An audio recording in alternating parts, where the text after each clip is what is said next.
টি-20 বিশ্বকাপের কোনো এক ম্যাচে হুট করে যদি দেখেন বাংলাদেশের হয়ে ওপেন করতে নেমে গেছেন জাকের আলী অনেক অবাক হবেন।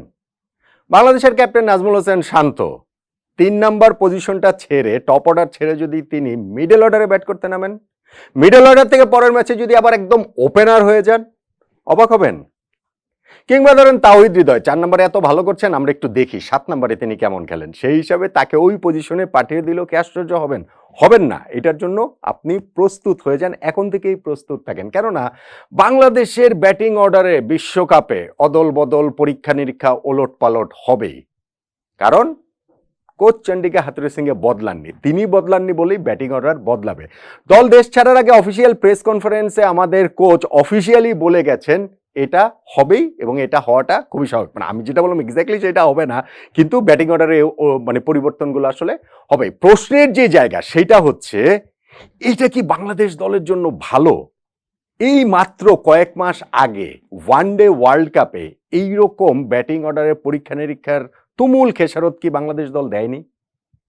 ওই বিশ্বকাপের কথাটা একটু মনে করে দেখুন। আমি শেষ থেকেই যদি শুরু করি, লাস্ট ম্যাচে অস্ট্রেলিয়ার বিপক্ষে আমাদের ভারপ্রাপ্ত ক্যাপ্টেন ছিলেন নাজমুল হোসেন শান্ত, সাকিব আল হাসান খেলতে পারেনি, সেই জন্য সেই ম্যাচ শেষ, আমাদের ওয়ার্ল্ড কাপ শেষ, লাস্ট ম্যাচটা আমরা খেলে ফেলছি। এরপর শান্ত প্রেস কনফারেন্সে এসে কি বলেছিলেন?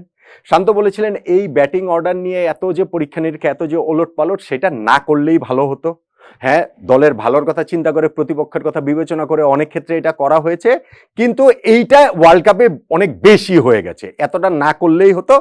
আর যদি হচ্ছে কি মানে একেবারেই যদি না করা যেত, তাহলে হচ্ছে কি প্রত্যেকে তার যার যার পজিশনে খেলতে দিলে সেটা দলের জন্য ভালো হতো। সেই শান্ত তো এখন ক্যাপ্টেন, ভারপ্রাপ্ত না, পূর্ণকালীন ক্যাপ্টেন। কোচ চন্ডিকা হাথুরুসিংহে সিংয়ের সঙ্গে তার যে প্ল্যানিং, সেই জায়গাটাতে কি এইবার ব্যাটিং অর্ডারে প্রত্যেকের জায়গাটাতে আসলে স্টেবল হয়ে খেলতে পারবে কি না? ওয়ানডে ওয়ার্ল্ড কাপে আমরা এর খেসারত দিয়েছি, তুমুলভাবে আমরা এর খেসারত দিয়েছি। ধরেন আমাদের এইখানে ইভেন শান্তর কথাও যদি বলি, তিনি গত বছর এত ভালো ফর্মে ছিলেন ওয়ার্ল্ড কাপের আগ পর্যন্ত, তাকে ব্যাটিং অর্ডারে 3 নাম্বার 4 নাম্বারে দৌড়াদৌড়ি করতে হয়েছে। আমাদের এখানে তাওহিদ হৃদয়ের ওয়ানডে ক্যারিয়ারের এত ফ্যান্টাস্টিক একটি স্টার্ট হয়েছিল মূলত 5 নম্বরে খেলে, সেই তাওহিদ হৃদয়কে ওয়ার্ল্ড কাপে 7 নম্বরে পাঠিয়ে দেওয়া হয়েছে।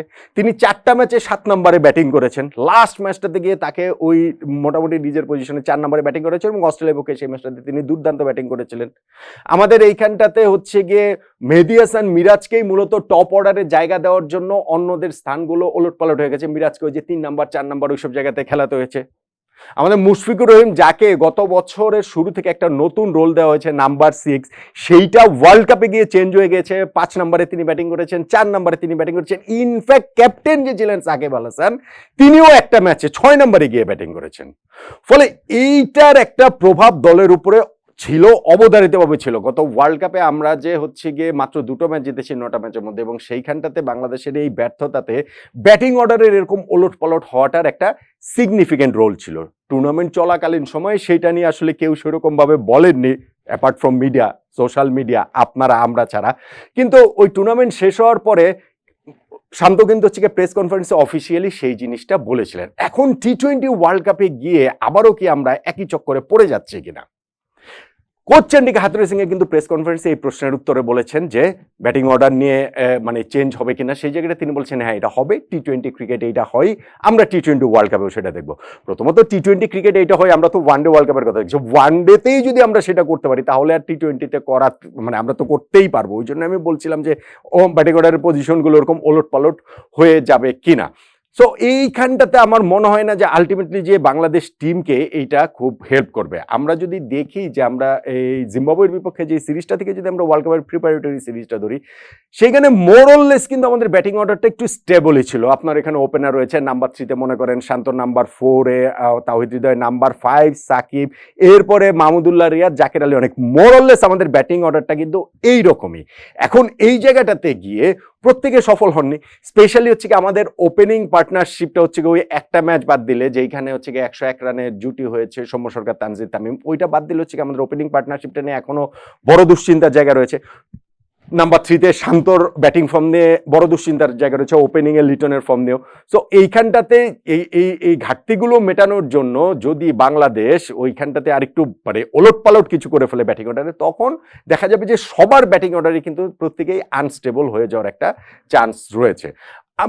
ওইখানে ধরেন হচ্ছে সাকিব যে 2টা ম্যাচ খেলেছেন জিম্বাবুয়ের বিপক্ষে সিরিজে, সেই 2টা ম্যাচে সাকিব ব্যাটিং করেছেন 5 নম্বরে এবং 6 নম্বরে। আমি নট শিওর যে আসলে ওয়ার্ল্ড কাপে কি আসলে কি 6 নম্বরে অত পরে সাকিবকে ব্যাটিং করবে, কিন্তু 5-6 ধরেন মোরালেস একই মানে কাছাকাছি হচ্ছে কি একটা রোল T20 ফর্মে, সেটা থাকতে পারে পরিস্থিতির দাবি অনুযায়ী। সো ব্যাটিং অর্ডারে চন্ডিকা হাথুরুসিংহে সিং যেটা বলে গেছেন সেইটা একটুখানি আসলে ভীত সন্ত্রস্তই করছে। ডেফিনেটলি T20 ক্রিকেট কেন, ওয়ানডে ক্রিকেটও কেন, ইভেন টেস্ট ক্রিকেটও আপনি সময় বুঝে প্রয়োজন বুঝে ব্যাটিং অর্ডারের পরিবর্তন তো হতেই পারে। T20 ফরম্যাটে যেহেতু খেলাটা মাত্র 20 ওভারের, ধরেন টেস্টে তো আপনার একটা ইনিংস কত ওভারের কোনো হিসাব নাই, ওয়ানডেতে ধরেন ইনিংসটা 50 ওভারের, T20তে ইনিংসটা হচ্ছে কি মাত্র 20 ওভারের, এবং ব্যাটসম্যান কিন্তু সব ফরম্যাটেই সেই 11 জনই কিন্তু খেলছেন। সো মাত্র যখন 20 ওভার, তখন পরিস্থিতির দাবি অনুযায়ী সেইটা কিছু চেঞ্জ হওয়াটা স্বাভাবিক। কিন্তু ওয়ার্ল্ড কাপের মতো স্টেজে গিয়ে যদি ওইরকম বড় সড়ো একটা চেঞ্জ হয়, যদি এরকম হোলসেল চেঞ্জ হয়, যদি এরকম প্রতি ম্যাচেই আসলে চেঞ্জ হতে থাকে, আলটিমেটলি গিয়ে এইটার ইফেক্ট পার্টিকুলার কোনো ব্যাটসম্যান না, শুধু এটা পুরো টিমের ব্যাটিং অর্ডারের উপরে, ব্যাটিং লাইন আপের উপরে, ব্যাটসম্যানদের উপরেই কিন্তু পড়ে যায়। এবং যত যাই বলেন, ওই ক্রিকেট তো এন্ড অফ দ্য ডে গিয়ে মানে ব্যাটসম্যানস গেম, ব্যাটসম্যানদের প্রতি তো সবার ওই রকম একটা আগ্রহ থাকে, ব্যাটসম্যানদের ঘিরেই সবকিছু হয়। T20 ফর্মেটে আরো একটু বেশি করে। তবে ভাই আমাদের টিমে আসলে ব্যাটিংটা বেশি ফ্রেজাইল, আপনি যদি হচ্ছে বোলিং এর সঙ্গে তুলনা করেন, আমাদের ব্যাটিংটা ভঙ্গুর, এবং সেই ভঙ্গুর ব্যাটিং লাইন আপে নিজেদের জায়গায় নিজেদের ব্যাটিং অর্ডারের পজিশনে যদি আমাদের ব্যাটসম্যানরা খেলতে না পারেন, সেক্ষেত্রে তারা আরো কনফিউজড, আরো বিভ্রান্ত হয়ে যাবেন, এবং ওই ক্ষেত্রে বুমেরাং হওয়ার চান্সটা রয়েছে। শান্ত, যেটা আমি বলছিলাম যে গত ওয়ানডে ওয়ার্ল্ড কাপ শেষ হওয়ার পরে লাস্ট ম্যাচ শেষে এসে প্রেস কনফারেন্সে বলেছিলেন যে এরকম না হওয়ার, যত কম হয় তত ভালো, না হলে আরো ভালো, এটাই ছিল হচ্ছে গিয়ে তার কথা। সো এইবার তো তিনি ক্যাপ্টেন, এইবার তো তিনি ফুল ফ্লেজেড ক্যাপ্টেন, কোনো ভারপ্রাপ্ত নেই যে একটা ম্যাচের জন্য বা দুটো ম্যাচের জন্য। ও চন্ডিকা হাথুরুসিংহে যেটা বলে গেছেন সেইটা সবকিছু মিলে টিম ম্যানেজমেন্টের আলটিমেট ডিসিশন তো সবাই মিলেই আসলে নেবেন, কিন্তু সেইখানটাতে বাংলাদেশের বাস্তবতা হচ্ছে কি যে বিদেশি কোচদের দাপটটা বেশি থাকে, বা তাদের কথার বা হাথুরুসিংহের কথার বাইরে গিয়ে আর অন্য কোনো কিছু হবে সেটা তো ভাবাই যায় না। বাংলাদেশ ক্রিকেট কি সেই এক্সপেরিমেন্টের ক্ষেত্র? বাংলাদেশ ক্রিকেটকে চন্ডিকা হাথুরুসিংহের সেই গিনিপিকের জায়গা? ডেফিনেটলি ভালো করতে চান, হাথুরুসিংহে ভালো করলে, বাংলাদেশ ভালো করলে সেই রেপুটেশন হাথুরুসিংহের হবে, সেগুলো সবই আমি জানি। এগুলো হচ্ছে কি জাস্ট বলার জন্য বলা, এগুলো হচ্ছে কি যে আমাদের প্লেয়াররা এসে বা কোচিং স্টাফ এসে, প্লেয়াররা স্পেশালি হচ্ছে গিয়ে এসে প্রেস কনফারেন্সে বলেন না যে কেউ তো ইচ্ছা করে খারাপ খেলতে চান না। এই জিম্বাবুয়ের সিরিজও দেখেছি, এই ওয়ার্ল্ড কাপেও দেখবেন, ওয়ার্ল্ড কাপেও দেখবেন প্লেয়াররা এসে বলবে ভাই কেউ তো খারাপ খেলতে চান না, এটা তো খুবই সত্যি কথা, কিন্তু খারাপটা খেলা হলে সেই খারাপটা কেন খেলা হয়েছে প্রশ্নের জায়গা সেইটা। হাথুরুসিংহে তো বাংলাদেশ টিমের খারাপ তিনি চাইবেন না, বাংলাদেশ টিম হেরে যাক সেটা তিনি চাইবেন না, কিন্তু সেইখানটাতে তার যে তরিকা, মানে তার যে উপায়, এই যে ব্যাটিং অর্ডারে এরকম পরীক্ষা নিরীক্ষা গিনিপিক বানিয়ে যদি সেইটা করা হয়, সেইটা আসলে বাংলাদেশ টিমকে হেল্প করেনি। 6 মাস আগের ওয়ানডে ওয়ার্ল্ড কাপে আমরা দেখেছি, T20 ওয়ার্ল্ড কাপেও এরকম কোনো কিছু করা হলে বাংলাদেশের লাভের চেয়ে ক্ষতির সম্ভাবনা বেশি বলেই আমার কাছে অন্তত মনে হচ্ছে। T20 বিশ্বকাপে বাংলাদেশের ব্যাটিং অর্ডার মোরলেস, আমরা তো 8 জন ব্যাটসম্যান নিয়ে গেছি, মোরলেস 3 ওপেনার লিটন, তানজিদ তামিম, সৌম্য সরকার, ওপেনিং পজিশন নাম্বার 3 শান্ত, number 4 Towhid Hridoy, number 5 Shakib Al Hasan, number 6 Mahmudullah Riyad, number 7 Zaker Ali.